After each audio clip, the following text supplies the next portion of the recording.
Kéfécator, on défecte sur les fakes. Alors une petite vidéo en ce début d'année, tout d'abord pour vous présenter mes meilleurs vœux, tous mes vœux de santé, de bonheur, de science, de connaissance, et de lumière, si possible à tous les étages. La nouvelle année, c'est le moment où on prend des résolutions, c'est aussi le moment où on fait le bilan de l'année qui vient de s'écouler. Bon, bah globalement, en 2017, on peut dire que ça s'est plutôt bien passé par rapport à toutes ces apocalypses qu'on nous avait prédit dans les bas-fonds de YouTube. Parce que justement, le début d'année, c'est le moment où on a tout un tas de prophéties, de prédictions sur l'année qui arrive, que nous font tout un tas de charmantes personnes. Donc vous avez des voyants très en vue, des astrologues désastreux, la Cosa Nostra Nostradamus. Vous me connaissez, je suis un peu sceptique, j'avais envie de parler de tout ça. Mais le problème, c'est que c'est délicat comme sujet, parce qu'il y en a parmi vous qui ont peut-être pas envie qu'on leur spoil leur année dès le premier épisode. Et puis, rien qu'à voir les teasers de cette année, la vérité, ça sent la saison de misère. Vous avez de la Corée, vous avez du Kim Jong-un, du conflit. Donc 2018, c'est pas l'année de la frite. On est parti pour en baver. Mais chaque chose en son temps, vous aurez bien le temps de vous angoisser le moment venu. Et puis ce qui est délicat aussi, c'est qu'il faut savoir rester rigoureux, en particulier sur des sujets qui sont liés à la croyance. Bon, a priori, je crois pas en la divination, mais est-ce que ça constitue un argument suffisant et valable pour la critiquer? Non. Ce qui doit compter si on veut s'inscrire dans une démarche scientifique, c'est l'expérience, ce sont les résultats. Donc, est-ce que ça donne des résultats ou pas? Et si ça donne des résultats, il faut s'incliner, c'est que ça fonctionne.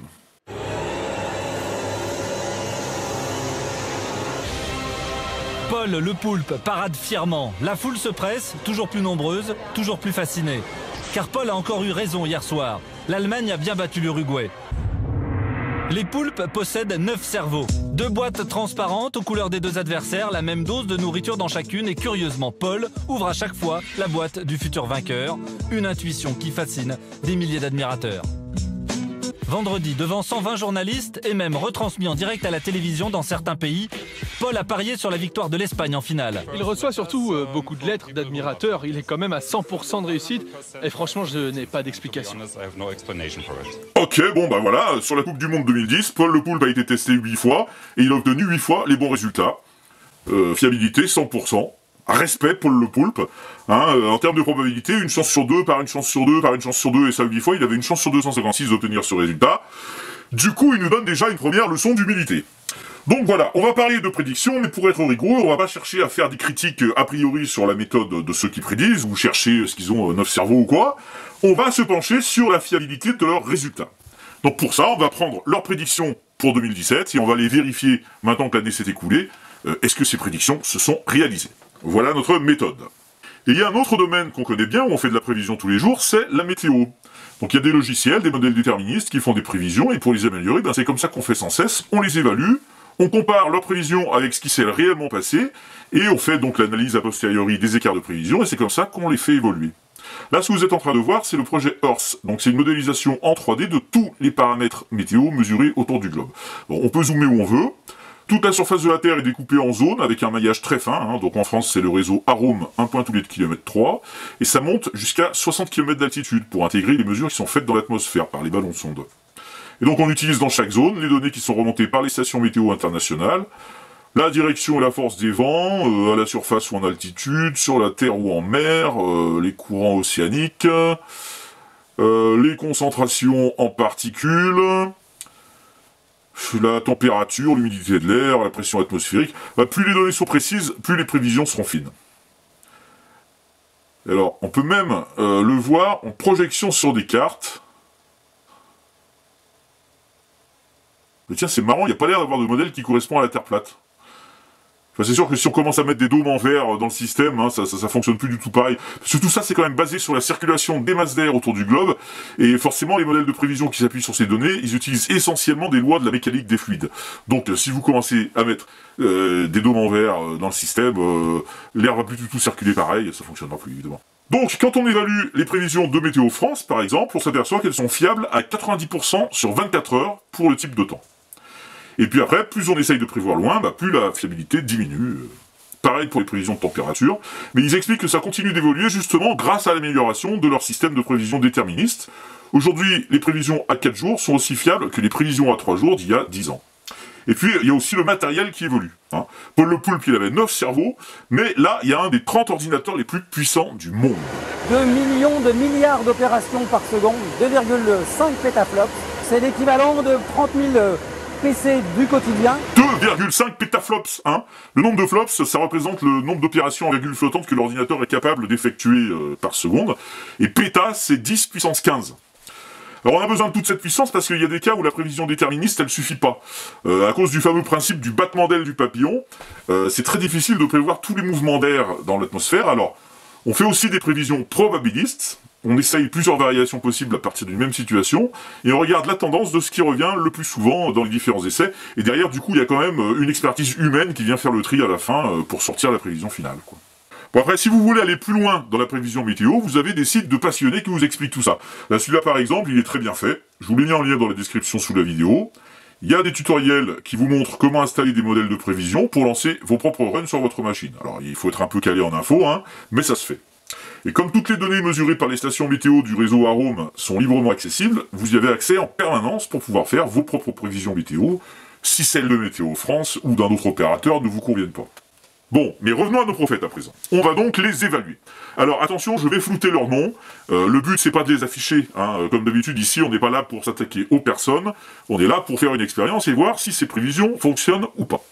En même temps, pour eux, c'est l'occasion de s'améliorer, hein, d'évoluer, un peu comme pour les modèles météo, si jamais ils ont fait des erreurs. S'ils ont fait des erreurs, car je ne présume rien, a priori, c'est comme pour Paul le Poulpe. Allons-y. Alors, dans cette première chaîne, le youtubeur a invité un voyant qui s'exprime par téléphone.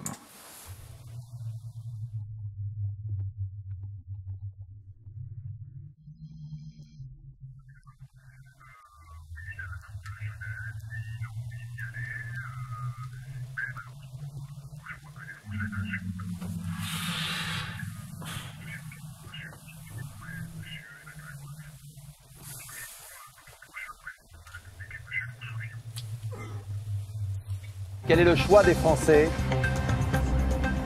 Il est 20h. Voici le nouveau président de la République et c'est Emmanuel Macron avec 65,1% Oui, bah, c'est des bon, en même temps, suffrages. ça, on est bien au courant. Donc, bah là, voilà, je sais pas s'il a fallu mobiliser des pétaflops, mais bon, au final, paye ton flop. On devrait faire un compteur, tu sais, on devrait compter un péton flop, deux pétons flop. Ouais, non, mais c'est bon, ils ont compris, là, c'est pas la peine d'insister. Ça ferait, tu sais, un truc néologique. Néologiste. Mais non, mais c'était juste un vieux jeu de mots, c'est pas d'intellectualiser le truc, maintenant, là. De quoi? Oui, bah voilà, tu vois bien que ça sert à rien. Allez. Donc, next. Alors, sur YouTube, parmi ceux qui ont eu l'honnêteté de laisser en ligne leur prédiction 2017, en premier, on tombe sur cette chaîne Guide de la Voyance, là. Donc, alors on voit que ça date de décembre 2016, hein, et donc vous avez sur la même chaîne les prédictions 2018, mais avant d'aller les consulter, on va évaluer celles de 2017. Alors déjà, on remarque que c'est pas la même dame en 2017 qu'en 2018, hein. Je sais pas si elle avait prévu ça, qu'elle serait remplacée. Je fais également beaucoup de consultations par téléphone. Alors, on va tout de suite faire le même test que pour le premier voyant, pour voir si c'est du fake. François Fillon, fraîchement élu pour représenter son parti, a une longueur d'avance sur ses adversaires, car il a une énergie qui va être beaucoup plus importante qu'eux et vraiment une envie d'assouvir ce destin qui est en lui. Il va donner vraiment le maximum afin de parvenir à la présidence à laquelle il accédera en mai 2017. Et d'ailleurs, j'ai cette image de lui sur le perron de l'Élysée et j'ai déjà eu cette image dès l'année 2013. Ouais, non mais c'est bon là, vous vous enfoncez là. Péton flop. Et ton flop. Bon alors, un dernier test avec un pur voyant. Bon, pour l'instant, le poulpe il vous atomise tous, hein, donc il va falloir un peu se sortir les doigts de la boule, je sais pas. Après un fort succès à l'élection présidentielle pour le parti Les Républicains, une forte tension et une grosse division apparaîtront lors des législatives, donnant l'avantage aux partis politiques de Debout la France et du Front National. Ok, ben le test est clair, hein, merci la voyance, on l'a bien vu. Ton flop, ouais. Alors après, il y a les prophéties. Vous avez Nostradamus, donc célèbre prophète du XVIe siècle, mais alors, c'est bizarre parce qu'on a déjà on tombe sur des prophéties 2018 qui sont apparues dans la liste quand on cherche sur prophéties 2017. Et en plus, ça a été posté en 2017. Bizarre! Qu'est-ce que ça dit? Je vais vous parler de Nostradamus. Michel de Nostredame, dit Nostradamus, né au XVIe siècle. On retiendra de lui ces fameuses centuries, des écrits prophétiques regroupés en 1004. Ok, donc ça c'est la présentation, mais alors qu'est-ce qu'il a dit? En 2014, la NASA annonce au monde qu'une ceinture d'astéroïdes, jusqu'alors inconnue, vient d'être localisée et qu'à partir de 2017, 400 impacts d'astéroïdes sont attendus. Est-ce pour cette raison qu'en 2016, Angela Merkel et Barack Obama nous donnent des signes d'inquiétude, en demandant à ses citoyens de se préparer à une catastrophe à grande échelle? Alors en fait, ça nous annonce ce qui va se passer en 2017, en se basant sur ce qui s'était passé en 2016. Donc ça ressemble quand même furieusement à un recyclage de la vidéo de 2017, en fait. D'ailleurs, il y a des gens qui l'ont signalé dans les commentaires. Là, voilà, Raoul Navarre, là, il l'a bien compris. Parce qu'il faut quand même pas prendre des gens pour des poissons rouges, ils ont un peu de mémoire, quoi. Alors si on remonte dans les plus vieux commentaires, voilà, là on en voit qui date de 10 mois, ça doit faire février 2017, bah ça parle des événements à venir sur 2017, en fait, pas du tout de 2018. Donc clairement, cette vidéo, elle a été publiée il y a 1 an, et la chaîne, ils viennent juste de nous la renommer en prédiction 2018, alors ils ont mis 2017-2018 dans la description, histoire de sauver la face, mais bon, ça se voit quand même un peu que c'est pas de toute première fraîcheur. Bon, mais il y a d'autres cas comme ça. Regardez cette chaîne-ci, c'est une chaîne américaine qui nous présente des prédictions Nostradamus pour 2018. For 2018, Nostradamus has predicted a catastrophic volcanic eruption of the great Mount Vesuvius located in Italy. Ok, donc éruption du Vésuve en 2018. Alors maintenant, regardez celle-ci, c'est une autre chaîne. Truth Seeker Number 5. Tout un programme, donc encore un escroc qui a piqué le logo des Anonymous. Michel de Notre-Dame, ou plus souvent appelé Nostradamus, ainsi que d'autres voyants, prédisent de nombreux événements pour 2015. En 2015, il y aura une grande éruption du Vésuve, qui va secouer toute l'Italie. Ouais, ok, donc 2016-2015, on sait plus trop. Donc Nostradamus nous annonçait déjà une éruption du Vésuve pour 2015. Ok, alors il s'est passé quoi finalement? Parce que 2015 c'est dans le passé, là on peut aller vérifier. Donc éruption, bah rien en fait, la dernière éruption elle date toujours de 1944. Conclusion, les prophéties de Nostradamus ne se réalisent pas, et du coup, d'année en année, les mecs nous les recyclent. Alors, pour comprendre un peu mieux, on peut aller consulter ces fameuses prophéties, vous avez une version numérisée là sur le site de la BNF. Sinon, si vous préférez, vous les avez en mode texte sur Wikisource. Et alors, qu'est-ce qu'on va voir si on se penche un peu sur ces quatrains? Qu'en fait, il n'y a jamais vraiment de date sur les quatrains. Donc du coup, c'est pour ça que ça a l'air un peu interchangeable et que vous avez des gens qui viennent piocher là-dedans au hasard, quoi. Alors, si on veut être plus rigoureux, il y a quand même un quatrain où il donne une date précise, où il parle de 1999. Et du coup, à l'époque, on nous avait bien prévenu que ça annonçait la fin du monde, évidemment. Et puis finalement, non, puisque 1999 est passé, on est toujours là, il n'y a pas eu de fin du monde. Et alors depuis, vous avez des gens qui font des sacrées acrobaties pour nous expliquer que bon, la date, en fait, il fallait pas l'interpréter comme ça, nanana. Nostradamus n'a jamais donné de date précise, sauf dans certains cas. Voilà. Contrairement à ce que certains disent, Nostradamus n'a pas prédit la fin du monde en 1999. Il avait l'habitude de transformer le 5 en 9, ce qui donne ici la date de juillet 1559. 1555, non? Et comme vous le savez, le roi Henri II est mort le 10 juillet 1559. Ah oui, c'est pour ça du coup. Le grand roi des frayeurs fait référence d'un point de vue astrologique à Saturne. On remarque en effet qu'en 1999, a eu lieu la même opposition Saturne-Mars qu'en 1559. Ok, donc sur la base d'une telle analyse, qu'est-ce qu'on peut dire finalement? Que chez Nostradamus, premièrement, les dates, c'est le bordel, chacun fait ce qu'il veut, et de toute façon, petit 2, quand il y a une date décrite, en fait c'est pas la vraie date, on met des 5 un peu où on veut, et petit 3, le même quatrain, du coup, il peut s'interpréter aussi bien comme la mort d'un roi que comme l'apocalypse. Donc en résumé, Nostradamus, c'est la porte ouverte à toutes les interprétations, et du coup, c'est pour ça qu'il y a autant de monde qui s'y engouffre et qui nous raconte nimp. Michel Chomara, spécialiste de l'œuvre de Nostradamus, reçoit des lettres comme celle-ci chaque semaine. Chacune de ces personnes pense avoir le secret. Donc je suis l'homme qui est connaissant de plus grand nombre de secrets sur cette terre. Le secret pour notamment décrypter ce fameux quatrain. Publié en 1568, il annoncerait l'éclipse du 11 août 1999. De là à voir, comme certaines sectes, la fin du monde dans ce quatrain, il y a un pas que Michel Chomara se refuse à franchir. Nostradamus n'est absolument pas un prophète de l'Apocalypse, c'est quelqu'un qui est pétri des différentes religions, qui est pétri de culture latine et grecque, qui est pétri d'humanisme, de la Renaissance. Et Michel Chomara a raison, si vous voulez la meilleure preuve que Nostradamus ne nous annonce jamais la fin du monde, il n'y a même pas besoin d'aller faire des exégèses superfétatoires, il suffit de lire la préface des prophéties. Nostradamus nous dit, j'ai composé livre de prophéties, blablabla, pour d'ici à l'année 3797. Donc a priori déjà, il n'a pas prévu de fin du monde avant au moins 3797. Donc voilà, déjà une question de régler. Et en attendant, alors est-ce qu'il y a moyen de mettre des dates en face de chaque quatrain? Parce que là, avec tes prophéties, Nostradamus, on est un peu comme avec une armoire Ikea sans la notice, là. Eh bien, figurez-vous que contre toute attente, en cherchant bien, je suis tombé sur la chaîne de quelqu'un qui a réussi à décoder Nostradamus.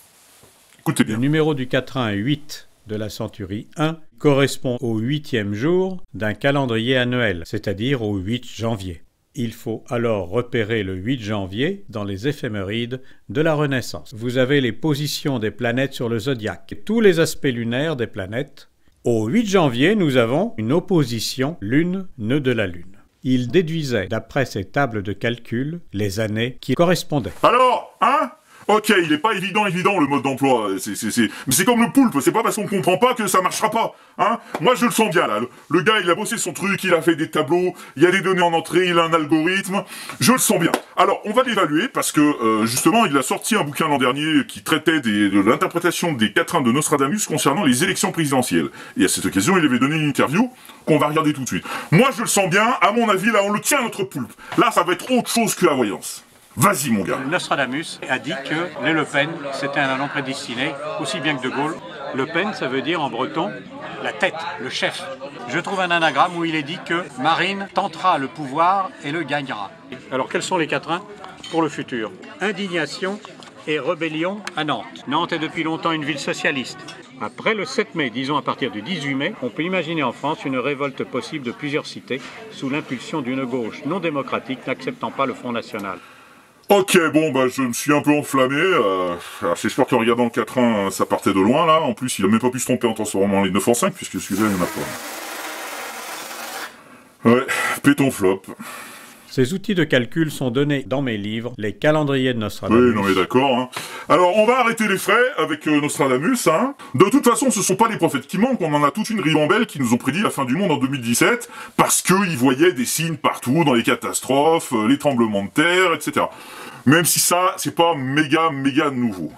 David Mead, chercheur et auteur du livre Planète X, a prédit il y a plusieurs mois que la planète X entrerait en collision avec la Terre entre le 23 septembre et le 5 octobre 2017. Pour lui, les signes nous le montrent. Augmentation des tremblements de terre et des tempêtes, des trous et des fissures dans la croûte terrestre et des vagues de chaleur beaucoup plus importantes. En passant par les accidents d'avion à répétition, par les accidents de chemin de fer, je dois vous rappeler tous les accidents que nous avons enregistrés en France en 1985, en passant par les explosions, par les tremblements de terre. Tout ceci a été, je crois, une étape importante dans le début du processus final de notre civilisation. D'ailleurs, il y a des signes qui ne pardonnent pas. Vous voyez bien les tremblements de terre, les inondations, tout ça. Évidemment, quand on est au catéchisme enfant, on s'imagine que ça aura lieu très loin. Mais ça peut venir plus vite qu'on pense. Il y aura certainement cette fin du monde, car cette fin du monde, elle appartient à tout le monde, à l'intérieur. Le feu stellaire, Ça, c'est une seule et même énergie. Hein.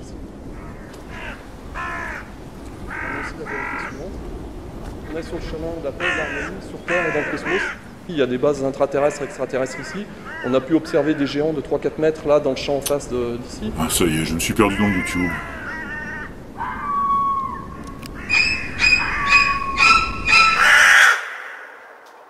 Péton flop.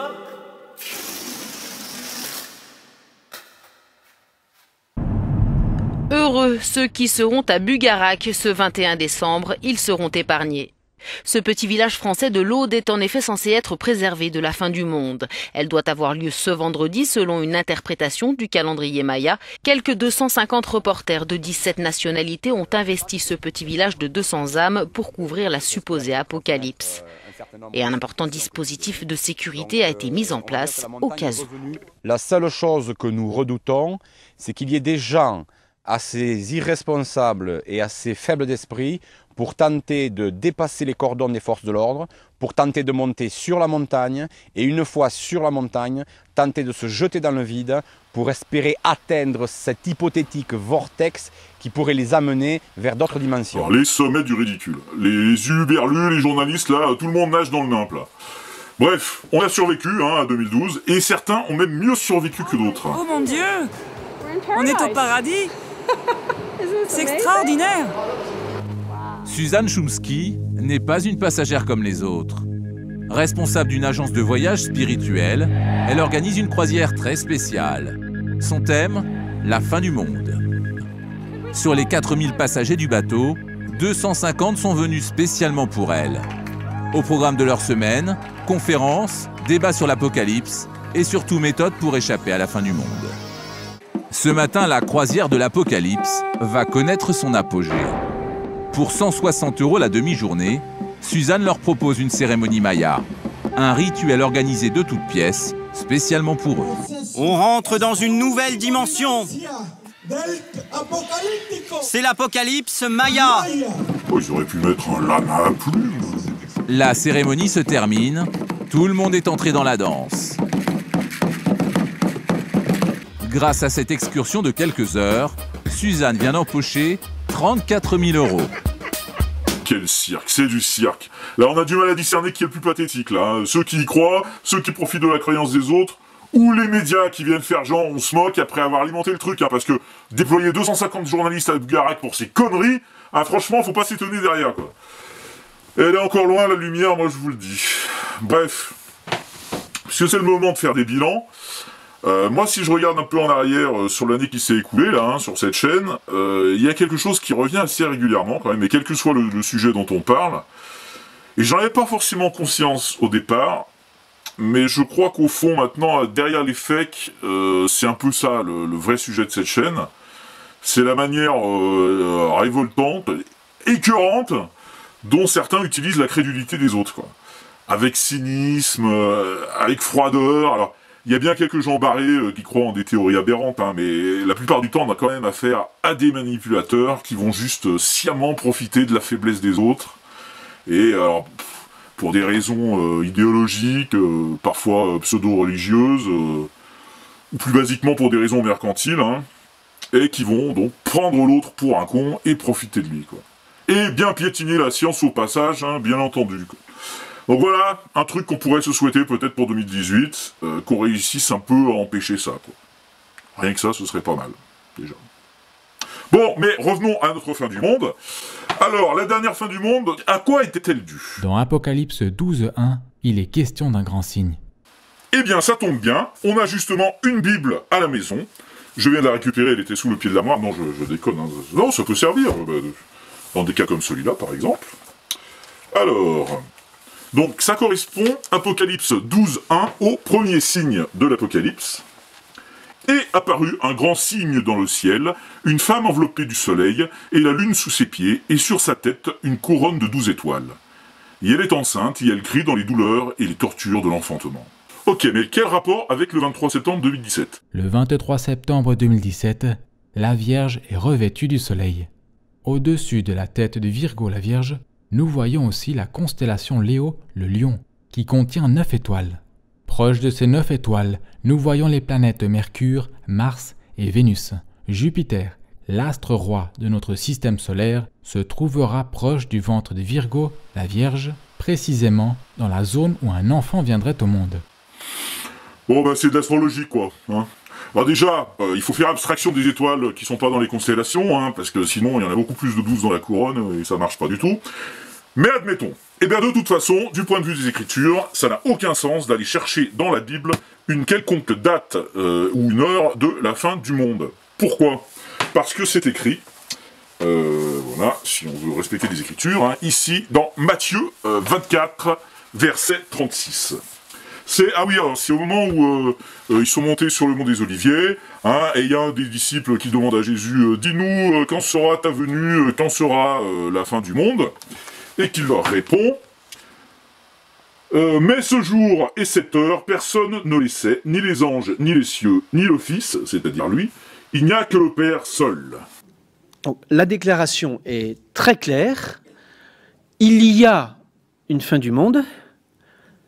Quant à la fin des temps, c'est un secret.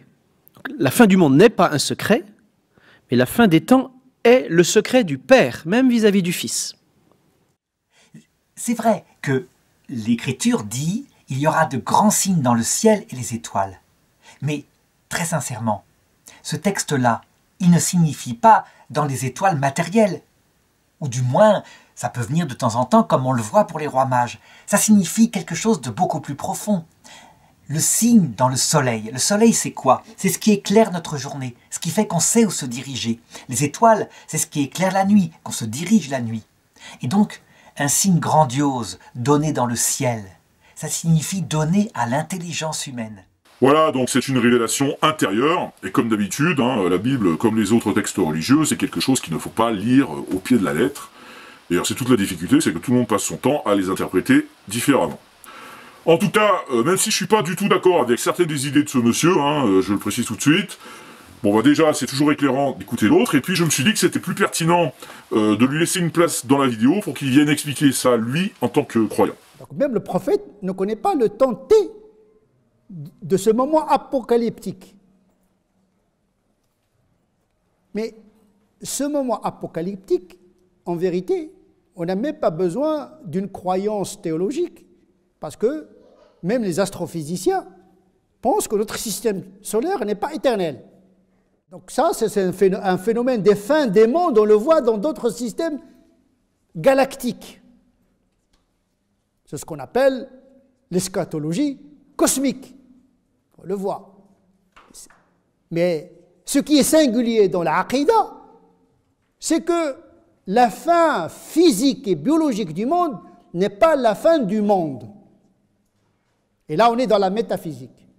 Alors, outre la femme enceinte dans les étoiles, il y avait une autre menace qui nous avait été annoncée pour cette année, celle de la fameuse planète X.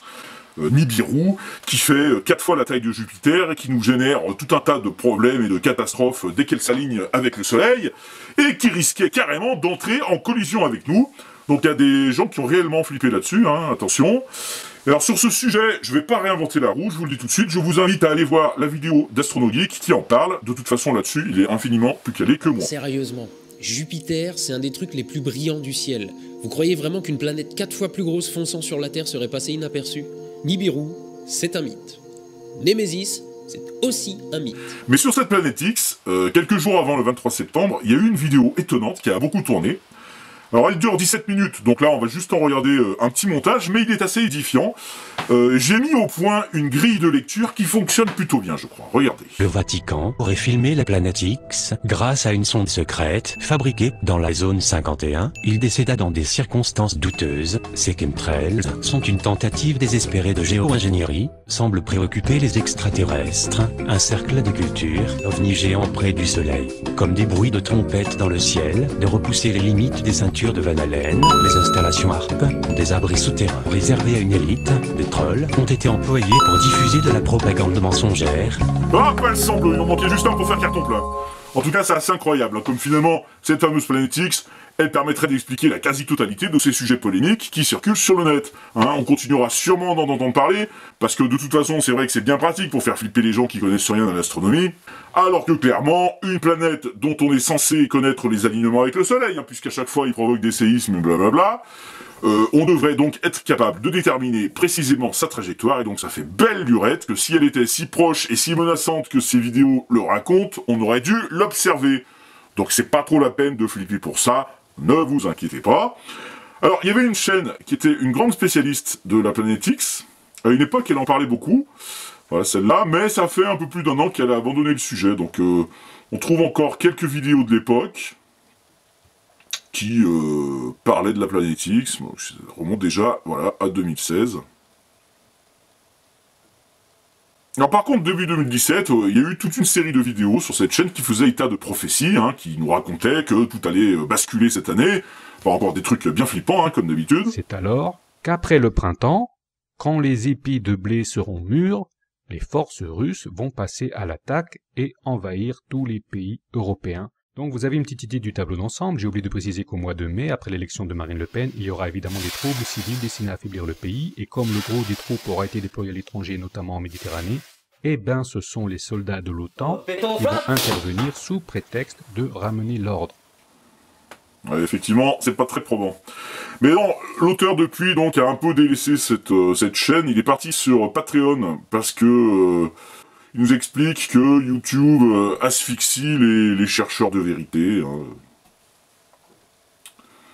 Donc du coup, voilà, il est financé par 754 personnes à présent, parce que ces nouvelles vidéos sont protégées par mot de passe. Donc en clair, maintenant c'est payant. Hein, voilà. Et alors, il nous précise que, après 6 mois d'existence, nous avons réussi à créer un lieu de débat à la fois convivial et sérieux, loin des trolls et des débiles qui infestent toutes les discussions. Spéciale dédicace, hein, là. Évidemment, s'ils se retrouvent entre eux, entre fidèles, déjà convaincus par avance, hein, puisqu'ils ont payé, ça doit être un peu lénifiant comme discussion. En tout cas, c'est sûr que c'est plus confortable de ne pas s'exposer à la contradiction et de ne pas avoir à gérer les humeurs atrabilaires et des coms abscons pendant des nictémères complets. Et je précise qu'il n'y a aucune insulte dans cette phrase, vous n'aurez qu'à vous la repasser au ralenti. Voilà, je crois qu'on a fait le tour des prédictions pour 2017 et pour l'Apocalypse. D'un point de vue expérimental, on a pu constater qu'aucune ne s'était réalisée. Je ne sais pas pour vous, mais pour ma part, c'est assez convaincant. Je ne pense pas que je vais passer beaucoup de temps à aller regarder les vidéos des prédictions pour 2018 ou pour la prochaine Apocalypse. À chacun, en tout cas, d'en tirer ses propres conclusions. Alors, par contre, concernant les prédictions d'Apocalypse, il en reste quand même une sorte dont on n'a pas parlé du tout. Ce sont les apocalypses informatiques. Avant l'an 2000, il y a eu la crainte du bug de l'an 2000 qui devait toucher les systèmes informatiques. Alors, c'était un bug prévisible. Hein, les dates enregistrées par les plus vieux logiciels ou par les plus mal conçus étaient exprimées dans un format où l'année était sur 2 chiffres. Donc pour stocker qu'on était en 1983, par exemple, on enregistrait 83. Pour 1999, on enregistrait 99. Et le problème, du coup, c'était pour le passage à l'an 2000, puisque on allait se retrouver avec 00 dans la date, et donc rebasculer en 1900. Eh bien, figurez-vous qu'on a de nouveau un bug du même genre, que vous allez commencer à connaître bientôt, hein, on va certainement en entendre parler, c'est le bug de 2038. Alors, qu'est-ce que c'est que ce bug de 2038 ? Eh bien, le 19 janvier 2038, à 3h14 minutes et 7 secondes, certains systèmes vont se retrouver à afficher la date du 13 décembre 1901. Pourquoi ? Parce que là aussi, c'est une prédiction tout à fait logique, c'est encore lié à un format de stockage de date en 32 bits. Qu'est-ce que c'est que ça exactement ? Alors attention, ici, bit est au masculin. Hein. Vous allez me dire, c'est pas nouveau, les bits, c'est un attribut masculin. Pas forcément, attention, parce que dans ce cas-là, c'est qu'on parle pas forcément des mêmes bits. Je vais vous la faire courte. Et ici, je parle bien sûr de l'explication. Alors, l'ordinateur utilise des bits pour stocker ces informations. Ce sont des cases dans lesquelles il y a soit 0, soit 1. Si je simplifie en très gros, hein, 1, il y a du courant, et 0, il y en a pas. Voilà. Donc, pour compter 0 ou 1 bit, c'est suffisant. Par contre, si je veux commencer à compter 2, 3, 4, etc., donc à avoir quand même un vrai usage, hein, parce que sinon on est quand même assez limité, il va falloir utiliser le format binaire, qui est une suite de 0 et de 1. Donc le 2, c'est 1 et 0, le 3, c'est 1 et 1, le 4, c'est 1, 0, 0, etc., etc. Et c'est ainsi qu'on a inventé l'octet. L'octet, donc, c'est 8 bits.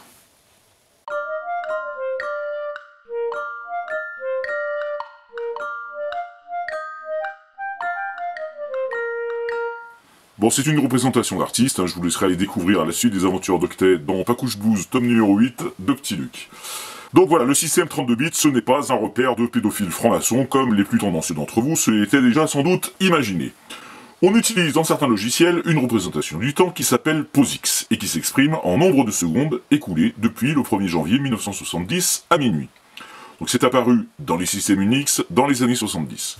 Et du coup, lorsqu'on exprime ces dates sur 32 bits, eh ben, on est limité à 68 ans et quelques jours, donc on ne peut pas aller au-delà du 19 janvier 2038 à 3h14 minutes et 7 secondes. Mais il y a des solutions, évidemment. Il suffit de passer sur 64 bits. Et donc là, on pourra aller jusqu'au 4 décembre 292 milliards 277 millions 26 596 à 15h30 minutes et 8 secondes, soit environ 21 fois l'âge de l'univers. Ça devrait aller, normalement. Donc, conclusion, ça fera comme pour le bug de l'an 2000, dans la mesure où c'est prédictible et où on peut anticiper 20 ans avant, on aura largement le temps de faire toutes les corrections nécessaires et possibles dans tous les logiciels qui l'utilisent, et ainsi éviter les catastrophes. Parce que, effectivement, il peut y avoir des catastrophes. La NASA a bêtement perdu une sonde comme ça, Deep Impact, qui a survolé une comète, puis qu'on voulait envoyer survoler un astéroïde, mais qui malheureusement a cessé tout contact brutalement avec la Terre le 11 août 2013 à minuit 38. Parce qu'elle utilisait un compteur de date en dixièmes de seconde sur 32 bits. Et ce jour-là, il a atteint sa limite maximale. Du coup, l'ordinateur s'est mis à se réinitialiser en permanence, et plus rien n'a répondu. C'est un peu con, voilà. Comme quoi, à la NASA, il y a aussi des nazes, hein. On n'a jamais dit le contraire. Voilà. Alors, ah oui, non, attendez, on n'a pas à reparler du poulpe. Parce que, figurez-vous que quand il est mort, en octobre 2010, Paul le Poulpe, il y a eu un article qui a révélé la face sombre de Paul. On y découvre que tout ça aurait été une excellente opération publicitaire orchestrée par le groupe Merlin Entertainment, propriétaire d'un certain nombre d'aquariums, et le Poulpe aurait même eu un agent dédié pour gérer toutes les demandes, parce qu'il faut voir qu'en 2010, entre les produits dérivés, les applications, la réutilisation publicitaire par Google ou Pepsi, il y a eu quand même un sacré business autour de Paul. Mais voilà, ça n'explique pas le mystère de ces résultats. Et là-dessus, il y a pas mal de gens qui ont écrit des choses, alors à l'époque surtout, qui ont réfléchi à la question. Et alors il y a notamment un super article sur le sujet que je vous recommande, c'est une analyse mathématique des probabilités des résultats de Paul. Donc c'est en anglais, mais c'est super intéressant, pour ceux que ça intéresse. Sinon, quelques pistes trouvées ça et là. Alors tout d'abord, il y a eu des concurrents de Paul le Poulpe, mais dont on n'a pas autant parlé, parce que leurs résultats étaient plutôt foireux quand même, comme Manille, la perruche de Manille. D'ailleurs, si ça se trouve, il y a eu des tas d'animaux de par le monde qui tentaient de faire des prédictions farfelues, et puis, bah voilà, l'histoire n'a retenu que les meilleurs, parce que le résultat eux était médiocre, alors que ceux de Paul le Poulpe étaient convaincants, mais au final, l'histoire de Paul le Poulpe n'est peut-être pas si exceptionnelle que ça, si on considère que, bah voilà, c'est le gagnant d'un jeu aléatoire qui a peut-être compté des milliers de participants.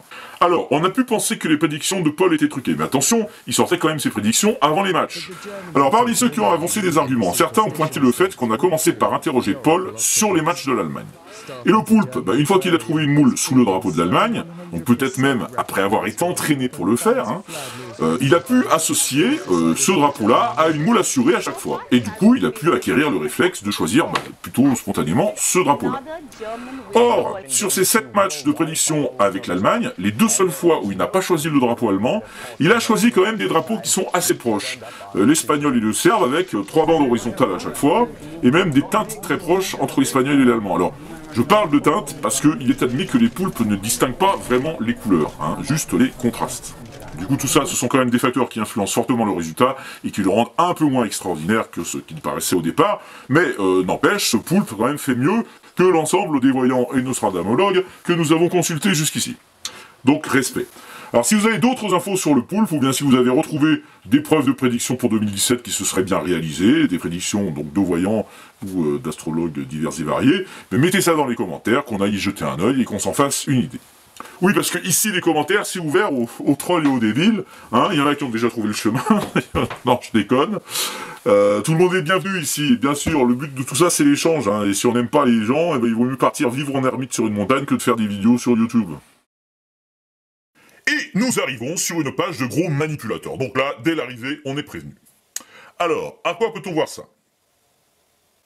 Ben, je vois pas trop. Mais c'est là, regarde. Ah, il y a... C'est parce qu'il y a des... Ce qu'on voit, c'est que les commentaires ont été désactivés. Donc, on a affaire à quelqu'un qui sait que l'outil nous permettrait de réagir, de partager notre ressenti sur sa vidéo, positif ou négatif, éventuellement lui signaler une erreur, mais cette personne a décidé sciemment que non, il n'y aurait pas de dialogue possible, pas d'ouverture à l'autre, et même pas la possibilité d'échanger entre nous sur ce qu'on a vu. Ça sent pas la bienveillance. Les commentaires ont été désactivés, ça veut dire je me fous complètement de vous et de ce que vous pouvez avoir à dire. Moi, tout ce qui m'intéresse, c'est de balancer ce que j'ai exprimé et surtout que vous fermiez bien votre gueule. Là, on n'est même pas dans la censure, on est carrément dans le déni de la liberté d'expression. Parce que désactiver les commentaires sur un média qui les autorise, et qui les encourage même, c'est promouvoir la dictature de la pensée. Et évidemment, c'est suspect parce que ça montre que ce qu'on a à dire, ça souffre pas la contradiction. Je vois pas. Autant faire de la radio, à ce moment-là. C'est peut-être quelqu'un qui est en souffrance, qui est dans le déni, qui a sa vision du monde et qui refuse celle des autres. Donc le fait d'empêcher les commentaires, ça lui permet de mettre des œillères. Ou sinon, c'est juste que c'est un escroc qui veut que tu gobes de la merde sans que tu aies moyen de savoir que c'est de la merde. Et comme en général YouTube va te reproposer une autre vidéo du même genre derrière, il y a des chances pour que tu gobes tout ça et que tu t'y enfermes. Tu m'as ouvert les yeux, là, à l'intérieur. Et tu sais ce que tu viens de dire, là, on pourrait en faire une petite vidéo à part. Juste ce passage. Comme la chanson du Pipeau, tu sais, tu le mets sur ta chaîne, et du coup, les gens, quand ils trouveront une page comme ça, dans les commentaires, ils pourront mettre le lien sur ta vidéo. Pour dénoncer, mais avec de l'humour. Ça a bien marché, la chanson du Pipeau, t'as vu? Les gens, ils l'utilisent. Ils l'utilisent dans les pages où il y a des commentaires. Oui, t'as vu, c'est pour ça. Non, mais c'est bien de proposer des trucs. Mais tu sais, tu as tellement de bonnes idées que tu devrais te les garder et puis t'ouvrir une chaîne avec. En plus, je suis sûr que ça me donnerait plein de boulot. Allez, ça pue ici, c'est trop vide, on se croirait dans une cervelle de rageux, on s'en va.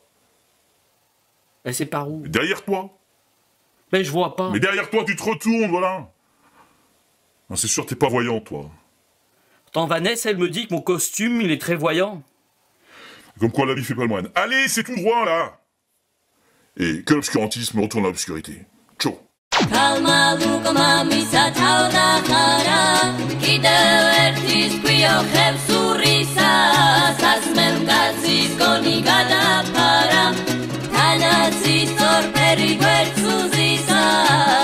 Tanatzi zorperi huertzuzizan